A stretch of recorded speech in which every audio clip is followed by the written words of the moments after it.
John says Myles Garrett to Vegas with Max would be awesome. John, it would be awesome. Seeing the best two defensive ends in the NFL on the same team would be awesome. But here's the caveat with Myles Garrett. He wants to go play with a contender, John. Myles Garrett said in his quote, said, I'm getting older.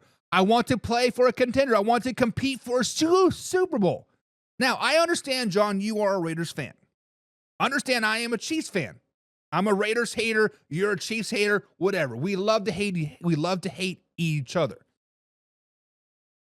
But let's throw all this bias out, right? Let's throw our fandom out. Do you legitimately think, as currently constructed right now on November 5th at 9:45 p.m. East Coast time, that the Raiders can compete for a championship? Be honest with yourself. Right now, as currently constructed, Pete Carroll, your head coach, Patrick Graham, your defensive coordinator, Chip Kelly, your offensive coordinator, a quarterback is probably going to would be Gardner Minshew. He signed a 2-year deal, I do believe. Brock Bowers is probably your best offensive threat.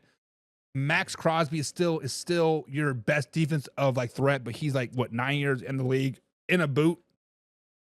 Do the Raiders legitimately have a shot to compete for a championship right now?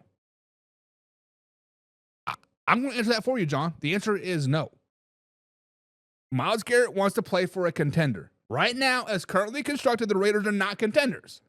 Now, once April hits and they draft Cam Ward or they trade for Dak or whatever, right? Maybe bring in a big receiver in, Odell Beckham Jr. Josh seems to love him some Odell Beckham Jr. Maybe bring him in.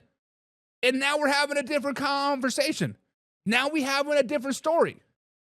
But right now, not going to happen.